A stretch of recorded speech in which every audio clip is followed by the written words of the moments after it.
मैं कल कटिहार और पूर्णिया में था, रात में चल के आया हूँ सुबह में, क्योंकि 10-11 बजे हमें जहानाबाद जाना था। वहाँ पर एक शिक्षाविद हैं अभिराम शर्मा जी, उन्होंने कुछ लोगों की एक मीटिंग बुलाई थी जिसका परमिशन उन्होंने लिया हुआ था, लेकिन मुझे आज सुबह में बताया गया है कि शायद जिला प्रशासन ने उसका परमिशन कैंसिल कर दिया है। इस वजह से मैं आज वहाँ नहीं जा पाया, यहाँ बैठा हुआ हूँ और यही वजह है कि नहीं जा पाए। और अब देख रहे हैं कि क्यों परमिशन कैंसिल किया गया, वो तो सरकार को ही पता होगा।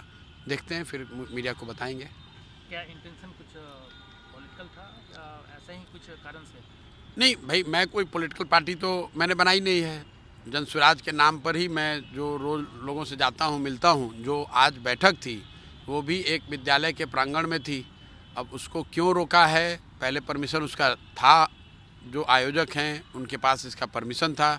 आज सुबह 7 बजे ये बताया गया है कि इस परमिशन वहाँ के जो प्रशासनिक पदाधिकारी हैं उन लोगों ने आयोजकों को बताया कि आप ये कार्यक्रम नहीं कर सकते हैं। जो वर्बली मुझे अभी जानकारी मिली है कि नगर निकायों के चुनाव जो घोषित किए गए हैं उसको आधार बनाकर इसका परमिशन कैंसिल किया गया है। लेकिन नगर निकाय के चुनाव से हम लोग का तो कोई लेना देना है नहीं। हम कोई पॉलिटिकल पार्टी है नहीं, हम कोई चुनाव लड़ नहीं रहे हैं या किसी लड़ने वाले के समर्थन या विरोध में नहीं खड़े हैं। तो अब ये जांचने परखने का मुद्दा है, 1-2 दिन में क्लैरिटी आ जाएगी, फिर मीडिया से साझा करेंगे। अच्छा है, प्रयास कर रहे हैं तो उनको लगता है कि जोड़ पाएंगे तो जोड़ दें, उसमें दिक्कत नहीं है। लेकिन जितनी समझ हमारी है थोड़ी बहुत, कि जो लोग इस तरह की जो मीटिंग्स होती हैं, चर्चाएँ होती हैं, इन चर्चाओं से कुछ बहुत निकल के आएगा प्रमाणिक तौर पे जो ज़मीन पर राजनीतिक स्थिति को चेंज कर दे, कम से कम मेरा अनुभव ऐसा नहीं है। अब वो ज़्यादा अनुभवी हैं, उनका ज़्यादा राजनीतिक अनुभव भी है, तो वो कुछ देखते होंगे तभी ये कर रहे होंगे। लेकिन मुझे ऐसा लगता है कि कुछ नेताओं का आपस में मिलना, इंडिविजुअली या कलेक्टिवली, साथ में चाय पीना, बात करना, प्रेस कॉन्फ्रेंस करना दिल्ली में, उससे आप विपक्षी एकता या उस एकता से निकले हुए कोई बहुत बड़े राजनीतिक भूचाल के तौर पे या कोई नई राजनीतिक डेवलपमेंट के तौर पे मैं नहीं देखता हूँ। नहीं, ठीक है, मतलब आपने कहा पीएम क्या है, कंटेंडर? हाँ, मैंने भावी उम्मीदवार अच्छा, नहीं, उस थ्योरेटिकली तो संविधान के मुताबिक हर आदमी कंटेंडर हो सकता है प्रधानमंत्री का, उसमें तो कोई रोक है नहीं। नहीं, मैं आपको फिर बार बार बता रहा हूँ कि मैं इन बातों को बहुत गंभीरता से नहीं लेता हूँ। जो दल, जो नेता विपक्ष में होते हैं, जैसे मान लीजिए नीतीश जी भाजपा के साथ थे तो वो दिल्ली गए, तो दिल्ली उन लोगों से मिलेंगे जो भाजपा के साथ हैं, जो एनडीए के हिस्सा थे।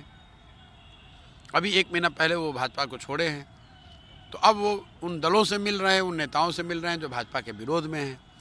लेकिन सिर्फ दलों के या पार्टियों के साथ में आ जाने से कोई नया समीकरण, नया राजनीतिक परिदृश्य नहीं बन सकता है। उसके लिए आपको क्रेडिबल नैरेटिव चाहिए, जनता का विश्वास चाहिए, काम करने के लिए ज़मीन पर लोग चाहिए, एक विश्वसनीय चेहरा चाहिए, जन आंदोलन चाहिए। बिना उसके सिर्फ कुछ नेताओं के दिल्ली में बैठ के मिलने से कोई बहुत प्रभाव नहीं पड़ने वाला है, ऐसा मुझे लगता है। नहीं, ये अगर मगर की बात नहीं है। अच्छा वो है जो सबको साथ में ला सके, जो सबको सर्वमान्य हो। मेरे लिए व्यक्तिगत तौर पे कौन अच्छा है या आपके लिए कौन व्यक्तिगत, मान लीजिए कि अगर आप बंगाल में टीएमसी के समर्थक हैं तो आपके लिए ममता बनर्जी सबसे अच्छी हैं।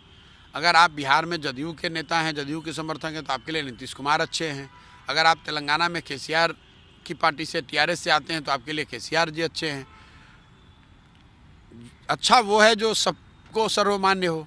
हमारे लिए कौन अच्छा है, आपके लिए कौन अच्छा है, वो बेमायनी बात है। आपके लिए कौन अच्छा है? मतलब आपने सबके साथ काम किया। नहीं, मैं तो उस चीज़ से ही निकल गया हूँ। मैं तो उस चीज़ में हूँ ही नहीं। मैंने उस सारे चीज़ को, सारे प्रयोजन को छोड़ के बिहार में एक नई राजनीतिक व्यवस्था बनाने के लिए जो मैंने मार्ग तय किया है, मैं संकल्पित हूँ, यही काम करना चाहता हूँ, इसी काम में लगा हुआ हूँ।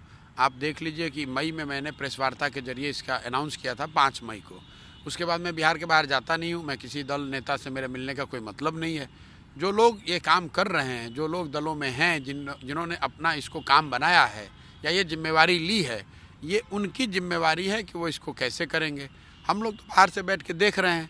आपने पूछा कि इसकी संभावना क्या देखते हैं आप, तो मैंने अपनी जो सोच है वो आपसे साझा कर दी कि सिर्फ दलों और नेताओं के साथ में बैठ के बात करने से कोई बात बहुत महत्वपूर्ण नहीं हो सकती है। जब तक आप जनता का विश्वास नहीं हासिल करेंगे, जब तक आप कार्यकर्ताओं की फ़ौज नहीं इकट्ठा करेंगे, कोई जन आंदोलन नहीं खड़ा करेंगे, कोई पॉपुलर नैरेटिव नहीं बनाएंगे, कोई संगठनात्मक तौर पे एक फॉर्मेडेबल एंटिटी नहीं खड़ा करेंगे, फॉर्मेशन नहीं बनाएंगे और उसके साथ साथ क्रेडिबल चेहरा नहीं बनाएंगे, जिससे जनता को ये विश्वास हो कि भाई जो चीज़ भी बीजेपी या एनडीए अभी कर रही है या करने का दावा कर रही है, उससे बेहतर ऑप्शन या विकल्प ये है, तभी तो कोई आपको वोट देगा। सिर्फ 2 आदमी के चाय पीने से क्या फ़र्क पड़ना है, जाके एक बार नहीं 4 बार मिल लाइए, उससे क्या दिक्कत है। नमस्कार, मैं हूं मानक गुप्ता। अगर आपको हमारा ये वीडियो पसंद आया हो तो इसे लाइक और शेयर जरूर करें और हाँ, हमें सब्सक्राइब और फॉलो करना ना भूलें ताकि आप देश और दुनिया की कोई खबर मिस ना करें। तो जुड़े रहिए हमारे साथ और देखते रहिए न्यूज़ 24।